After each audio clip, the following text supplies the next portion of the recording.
Hello friends, स्वागत है fast information में। बिहार स्वास्थ्य विभाग की तरफ से एएनएम की परीक्षा को लेकर के लगातार तैयारी करवा रहे हैं। इसी बीच आज जो क्लास होने जा रहा है वो 25वां क्लास होगा, जो कि जनरल नॉलेज और जनरल साइंस का क्वेश्चन है। साथ ही इसका पीडीएफ आप लोग डिस्क्रिप्शन में लिंक है टेलीग्राम का, उसमें जुड़ करके आप लोग टेलीग्राम से आप लोग पीडीएफ डाउनलोड कर सकते हैं। फ्रेंड, आज का क्लास होगा वेरी इंपॉर्टेंट होगा, इसलिए क्लास को मिस ना करें और एक एक करके पूरे क्वेश्चन को देखें, क्योंकि बिल्कुल इंपॉर्टेंट क्वेश्चन को इसमें शामिल किया है, क्योंकि उन्हीं को एएनएम नौकरी चाहिए जिन्हें तैयारी करेंगे अच्छे से। तो चलिए हम डायरेक्ट क्लास पे ले चलते हैं और क्लास को स्टार्ट करते हैं आज के इंपॉर्टेंट क्वेश्चनों के साथ। तो फ्रेंड, जनरल नॉलेज का जो आज इंपॉर्टेंट क्लास हो रहा है इंपॉर्टेंट क्वेश्चनों के साथ, इस क्वेश्चन को स्टार्ट करने से पहले एक छोटी सी रिक्वेस्ट करेंगे कि जो भी स्टूडेंट क्लास कर रहे हैं वो प्लीज़ वीडियो को लाइक करें। अगर क्वेश्चन अच्छा लग रहा है, क्लास अच्छा लग रहा है, तो एक बार लाइक ज़रूर करें और साथ ही वीडियो को शेयर करें। आप जितने वीडियो को शेयर करेंगे हम उतने ही अच्छा क्लास लेंगे और लगातार क्लास लेंगे। लगातार क्लास लेने का यही वजह है कि नहीं ले पा रहे हैं, क्योंकि आप लोग वीडियो तो देख लेते हैं, वीडियो देखने में अच्छा भी लगता होगा, लेकिन लाइक नहीं करते हैं। इसलिए प्लीज़ एक लाइक कीजिए। जितना व्यूज जाता है उसका आधा भी लाइक नहीं आता है। अगर वीडियो अच्छा लग रहा है तो लाइक तो कीजिए, ठीक है? तब तो हमें भी लगेगा कि नहीं, मेरे वीडियो देखकर आपको लाभ मिल रहा है और हम लगातार क्लास करें, ठीक है? अगर अच्छा नहीं लग रहा है तो मुझे कमेंट करके बताइए कि सर यहाँ इम्प्रूव कीजिए, ये क्लास दीजिए, तो ही हम अच्छा कर पाएंगे। आपकी कमेंट मुझे चाहिए कि आपको क्या चाहिए, वो मुझे कमेंट करके बताइए। साथ ही लाइक कीजिए, जितना अच्छा लाइक रहेगा हम आपको क्लास लगातार देंगे, ठीक है? और शेयर कीजिए।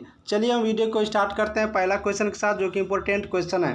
पहला क्वेश्चन ये है कि बिहार शासन कौन सा अंग विधानसभा के प्रति उत्तरदायी है? बिहार में जो शासन प्रणाली है उसमें कौन सा अंग विधानसभा के प्रति उत्तरदायी है? ऑप्शन देख लीजिए, कार्यपालिका, न्यायपालिका, विधान परिषद या इनमें से कोई नहीं। कौन सा अंग है जो विधान सभा के प्रति उत्तरदायी होते हैं? तो इसका राइट आंसर क्या हो जाएगा? कार्यपालिका। कौन सा? कार्यपालिका। तो बिहार शासन का जो विधानसभा के प्रति उत्तरदायी होता है वो आता है कार्यपालिका, ऑप्शन नंबर ए, ठीक है? अगला क्वेश्चन देखते हैं, जो कि बहुत इंपॉर्टेंट है। ये है दूसरा क्वेश्चन। राष्ट्रीय कृषि और ग्रामीण विकास बैंक की स्थापना किस पंचवर्षीय योजना की अवधि में हुआ था? यहाँ पर देखिए क्वेश्चन इंपॉर्टेंट है। राष्ट्रीय कृषि और ग्रामीण विकास बैंक की स्थापना किस पंचवर्षीय योजना के अंतर्गत किया गया था? तो पहला ऑप्शन है चौथी पंचवर्षीय योजना, पाँचवीं पंचवर्षीय योजना, छठी पंचवर्षीय योजना या फिर आठवीं पंचवर्षीय योजना। किस पंचवर्षीय योजना के अंतर्गत राष्ट्रीय कृषि और ग्रामीण बैंक की स्थापना किया गया था? तो इसका राइट आंसर क्या हो जाएगा? ऑप्शन नंबर सी, छठी पंचवर्षीय योजना के अंतर्गत राष्ट्रीय कृषि और ग्रामीण बैंक की स्थापना किया गया था। इसका राइट आंसर क्या हो जाएगा? सी, छठी पंचवर्षीय योजना, ठीक है? नेक्स्ट क्वेश्चन देखते हैं। जनगणना किस सूची के अंतर्गत आता है? जनगणना जो होता है, जनगणना प्रत्येक 10 साल के अंतराल पर होता है।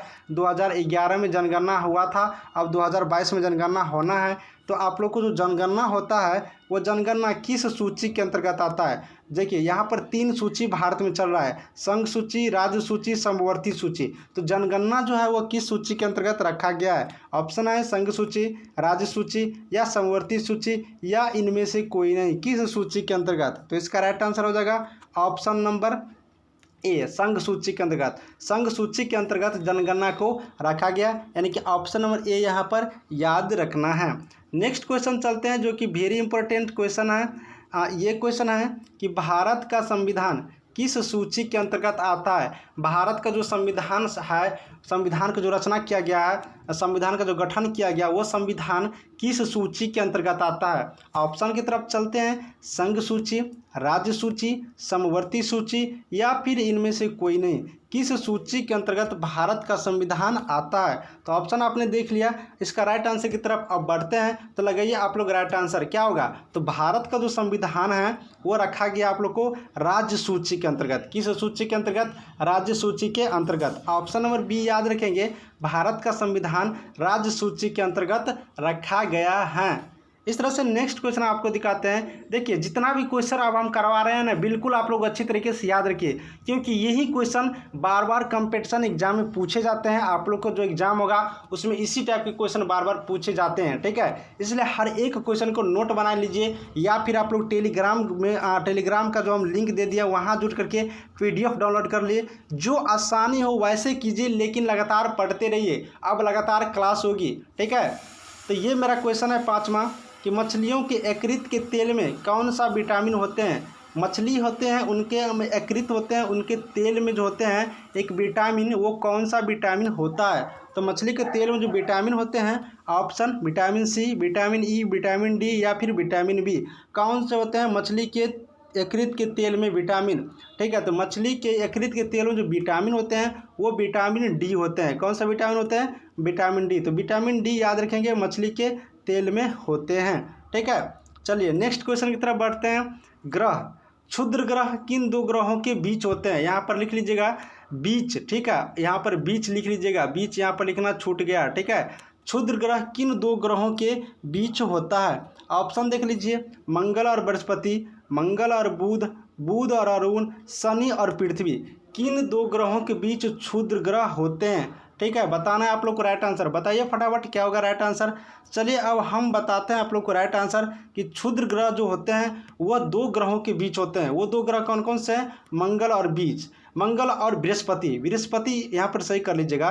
तो मंगल और बृहस्पति जो हैं ये दो ग्रहों के बीच क्षुद्र ग्रह हैं। जितने भी क्षुद्र ग्रह हैं दो ग्रह मंगल और बृहस्पति के बीच में प्रेजेंट हैं, ठीक है। तो इसका right answer option number A यहाँ पर सही हो गया। इस तरह से नेक्स्ट क्वेश्चन चलेंगे परियोजना की तरफ। देखिए आज का जो हम क्लास ले रहे हैं ना उसमें मिक्स क्वेश्चन है, सारे टाइप का क्वेश्चन लिए हैं, क्योंकि आप लोग को जब मिक्स क्वेश्चन कराएंगे तो अच्छा से तैयारी होगा इसलिए। तुलबुल परियोजना किस नदी पर है। परियोजना की बात करें तो तुलबुल परियोजना किस नदी पर है। ऑप्शन ए गंगा नदी, ब्रह्मपुत्र नदी, यमुना नदी या फिर झेलम नदी। किस नदी पर तुलबुल परियोजना है। चलिए बताइए फटाफट इसका राइट आंसर क्या होगा। तो तुलबुल परियोजना जो है वह है झेलम नदी पर। किस नदी पर, झेलम नदी। झेलम नदी का आप लोग नाम सुने होंगे। झेलम नदी पर तुलबुल परियोजना है। कौन सी परियोजना, तुलबुल परियोजना है झेलम नदी पर, ठीक है। नेक्स्ट क्वेश्चन की तरफ चलते हैं। बाबरनामा के लेखक कौन थे। किसका लेखक, बाबरनामा के लेखक। ऑप्शन एक अकबर, दूसरा हुमायूं, तीसरा बाबर, चौथा सिकंदर।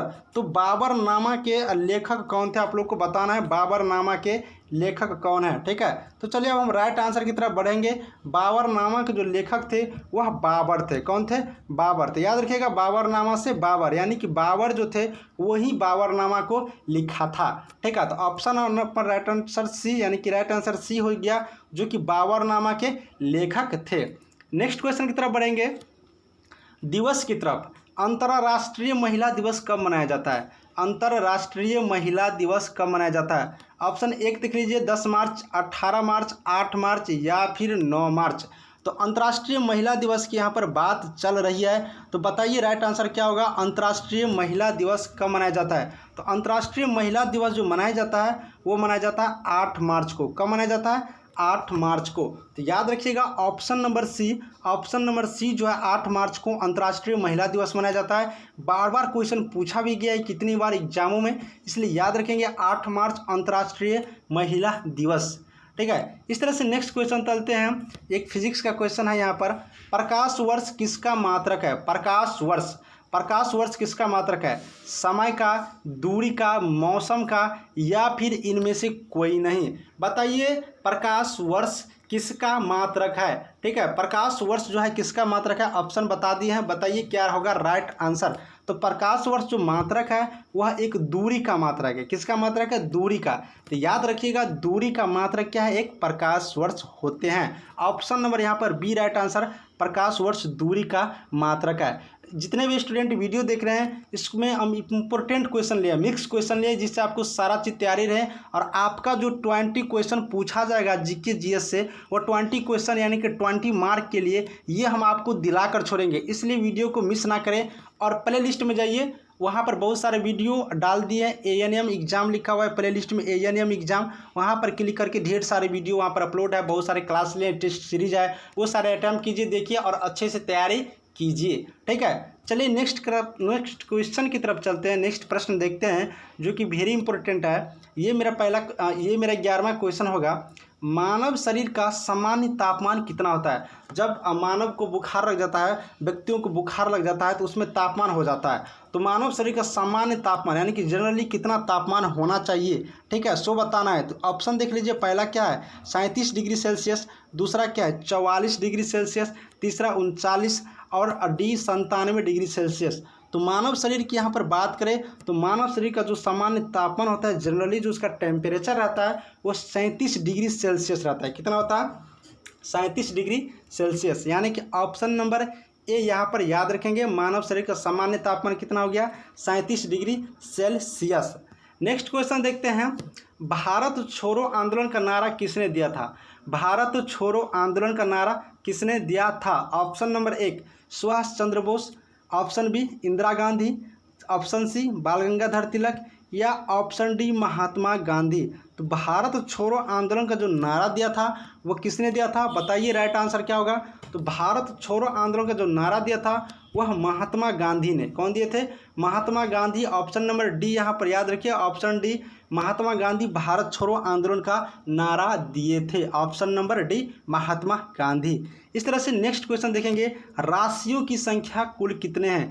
राशि हम लोग कहते हैं ना, मेष राशि, मीन राशि, वृष राशि, जो भी राशि होते हैं वो राशियों की संख्या कुल कितने होते हैं? 13, 14, 12 या फिर 15? बताइए फटाफट राइट आंसर क्या होगा? राशियों की संख्या कितने होते हैं? तो राशियों की जो संख्या होते हैं वो कितने होते हैं? तो राशियों की संख्या 12 होते हैं। कितने होते हैं? 12। यानी कि ऑप्शन नंबर सी यहाँ पर राइट आंसर। राशियों की कुल कितने संख्या होते हैं? तो 12 होते हैं यहाँ पर राशियों की संख्या। इस तरह से नेक्स्ट क्वेश्चन देखेंगे। सौरमंडल की सबसे चमकीला ग्रह कौन सा है? सौरमंडल में टोटल 8 ग्रह हैं। वर्तमान में टोटल 8 ग्रह हैं। तो इन 8 ग्रहों में से सबसे चमकीला ग्रह कौन सा है? ऑप्शन 1 शुक्र, शनि या मंगल या फिर अरुण। बताइए सौरमंडल के सबसे चमकीला ग्रह कौन सा है? तो सौरमंडल की सबसे चमकीला ग्रह की बात करें तो सबसे चमकीला ग्रह कौन सा है? शुक्र। कौन सा ग्रह है? शुक्र। यानी कि सौरमंडल की सबसे चमकीला ग्रह शुक्र है। ठीक है। सांझ की तारा या फिर भोर की तारा या फिर सांझ की तारा, इसी को कहा जाता है। ठीक है, शुक्र को ही कहा जाता है। तो सौरमंडल की सबसे चमकीला ग्रह शुक्र को कहा जाता है। ऑप्शन नंबर ए यहाँ पर याद रखेंगे। अगला क्वेश्चन, बिंदुसार किस वंश के शासक थे? बिंदुसार किस वंश के शासक थे? तुगलक वंश, मौर्य वंश, हर्यक वंश या इनमें से कोई नहीं? बिंदुसार किस वंश के शासक थे? बताइए बिंदुसार किस वंश के शासक थे? तो राइट आंसर क्या होगा? बिंदुसार जो थे वह मौर्य वंश के, किस वंश के? मौर्य वंश के। मौर्य वंश का जो संस्थापक था वह बिंदुसार था। तो याद रखेंगे मौर्य वंश के संस्थापक बिंदुसार। Option B. इस तरह से राइट आंसर हो गया ऑप्शन बी। नेक्स्ट क्वेश्चन है, लिंगराज मंदिर कहाँ स्थित है? लिंगराज मंदिर किस राज्य में स्थित है आपको बताना है। ऑप्शन 1 भुवनेश्वर, उड़ीसा, बिहार, झारखंड। बताइए लिंगराज मंदिर जो है वह कहाँ स्थित है? तो लिंगराज मंदिर भुवनेश्वर में। कहाँ पर? भुवनेश्वर। ठीक है, उड़ीसा की राजधानी भुवनेश्वर है ना, तो उड़ीसा की राजधानी कहाँ है? भुवनेश्वर। तो यहाँ पर याद रखिएगा भुवनेश्वर में स्थित है उड़ीसा। ठीक है, यहाँ पर उड़ीसा एक राज्य हो गया और राज्य के अंतर्गत यहाँ पर ये है भुवनेश्वर। तो याद रखिएगा भुवनेश्वर इसका राइट आंसर। अगर यहाँ पर देखिए ऑप्शन सेट करने में मिस्टेक हुआ है, क्योंकि उड़ीसा के अंतर्गत ही भुवनेश्वर है तो यहाँ पर उड़ीसा नहीं होना चाहिए। ठीक है, यहाँ पर सिर्फ भुवनेश्वर होगा, यहाँ पर कोई और राज्य का नाम होना चाहिए, मिस्टेक हो गया। आप लोग सीधे याद रखिएगा राज्य में तो उड़ीसा और जगह का नाम तो भुवनेश्वर। यानी कि ऑप्शन ए यहाँ पर सही हो गया। राइट आंसर हुआ लिंगराज मंदिर भुवनेश्वर में स्थित हैं। नेक्स्ट क्वेश्चन की तरफ चलेंगे। हर्ष का राज्य कवि कौन था? ठीक है, हर्ष का राज्य कवि कौन था? हर्षवर्धन, सिकंदर, बाणभट्ट या महेश दत्त? बताइए इसका राइट आंसर क्या होगा? तो हर्ष का जो राज्य कवि था वो राज्य कवि था बाणभट्ट। कौन था? बाणभट्ट। यहाँ पर राइट आंसर याद रखेंगे ऑप्शन सी बाणभट्ट हर्ष का राज्य कवि था। अगला क्वेश्चन देखेंगे, हाइड्रोजन बम का आविष्कार किसने किया था? हाइड्रोजन बम जो है उसका आविष्कार किसने किया था? Adam Smith, Edward Teller, Macmillan या फिर न्यूटन साहब? किसने किया था हाइड्रोजन बम का आविष्कार?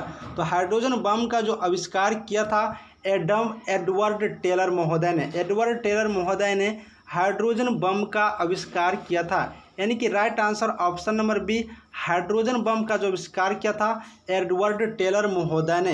यानी कि याद रखना है कि हाइड्रोजन बम का आविष्कार Edward Teller, option number B यहाँ पर राइट आंसर। ठीक है, नेक्स्ट क्वेश्चन की तरफ चलते हैं। विश्व स्वास्थ्य दिवस कब मनाया जाता है? विश्व स्वास्थ्य दिवस कब मनाया जाता है? 7 मार्च, 10 अप्रैल, 7 अप्रैल या फिर 21 दिसंबर? तो यहाँ पर बताना है विश्व स्वास्थ्य दिवस कब मनाया जाता है। तो राइट आंसर क्या होगा? विश्व स्वास्थ्य दिवस जो मनाया जाता है वो 7 अप्रैल को मनाया जाता है। कब मनाया जाता है? 7 अप्रैल को। याद रखिएगा 7 अप्रैल को विश्व स्वास्थ्य दिवस, ऑप्शन सी यहाँ पर याद रखेंगे, 7 अप्रैल को विश्व स्वास्थ्य दिवस मनाया जाता है। अगला क्वेश्चन देखेंगे, दक्षिण अमेरिका में चारगाह को क्या कहा जाता है? यहाँ देखिए अमेरिका होगा, अमेरिका लिखा गया, अमेरिका तो सही कर लीजिएगा, इसे अमेरिका होगा। ठीक है, अमेरिका। तो दक्षिण अमेरिका में चारगाह को क्या कहा जाता है? दिवासा, पंपास, बहिसा या मेहरू? क्या कहा जाता है दक्षिण अमेरिका में क्या कहा जाता है चारगाह को? तो दक्षिण अमेरिका में चारगाह को पंपास कहा जाता है। ऑप्शन बी यहाँ पर याद रखेंगे, दक्षिण अमेरिका में चारगाह को पंपास बोला जाता है। नेक्स्ट क्वेश्चन की तरफ, भारत में प्रथम स्वर्ण मंदिर किसने चलाया था? भारत में सबसे पहले स्वर्ण मुद्रा, सोने का जो मुद्रा था किसने चलाया था भारत में सबसे पहले? चीनी या फिर अमेरिकी या फिर यूनानी या अफ्रीकी? कौन चलाया था सबसे पहले भारत देश में सोने का मुद्रा? तो यूनानी जो थे, यूनानी, इसी ने सबसे पहले भारत में सोने का मुद्रा चलाया था। अगला क्वेश्चन देखेंगे, गांधी इरविन समझौता कब हुआ था? गांधी इरविन समझौता कब हुआ था? ऑप्शन देखिए, 5 मार्च 1931, 8 अगस्त 1945, 10 अप्रैल 1930 या फिर 5 मार्च 1925?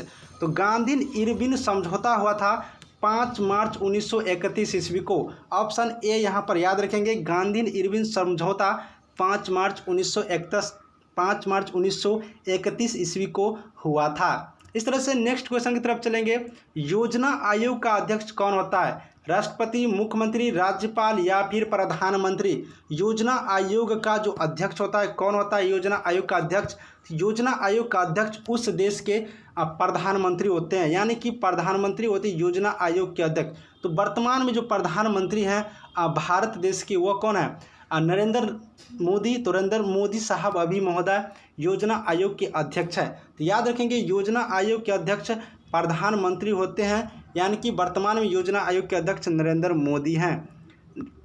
नेक्स्ट क्वेश्चन देखेंगे और लास्ट क्वेश्चन है आज के क्लास का, अर्थशास्त्र का जनक किसे कहा जाता है? तो अर्थशास्त्र का जनक कहा जाता है एडम स्मिथ को। किसको? ऑप्शन ए यहाँ पर देखेंगे, एडम स्मिथ को अर्थशास्त्र का जनक कहा जाता है। तो याद रखेंगे ये इंपॉर्टेंट 24 क्वेश्चन जहाँ से बार बार क्वेश्चन पूछे जाने की संभावना है, इसी टाइप के क्वेश्चन पूछे जाते हैं। तो आप लोग तैयारी करते रहिए इसी टाइप के सारे क्वेश्चन को, और हम अगला क्लास लेकर आएंगे वेरी इंपॉर्टेंट, इसलिए उस क्लास को बिल्कुल मिस नहीं कीजिएगा। साथ ही फ्रेंड, आपने जितना भी अभी क्वेश्चन देखा है सारे क्वेश्चन का आंसर हमने यहाँ पर डाल दिया है। तो आप लोग चाहते हैं तो यहाँ पर शॉर्ट स्क्रीन करके आंसर नोट कर सकते हैं। साथ ही जितने भी क्वेश्चन हैं उनको भी आप लोग स्टॉप कर करके रोक के वीडियो को पॉज करके वहाँ से सारे क्वेश्चन को लिख सकते हैं, पढ़ सकते हैं और आंसर भी यहाँ से देख सकते हैं। साथ ही फिर बता दूँ, टेलीग्राम ग्रुप से जुड़ करके, टेलीग्राम से आप लोग ग्रुप जुड़ जाइए, लिंक डिस्क्रिप्शन में, और वहाँ से आप लोग PDF डाउनलोड कर दीजिएगा।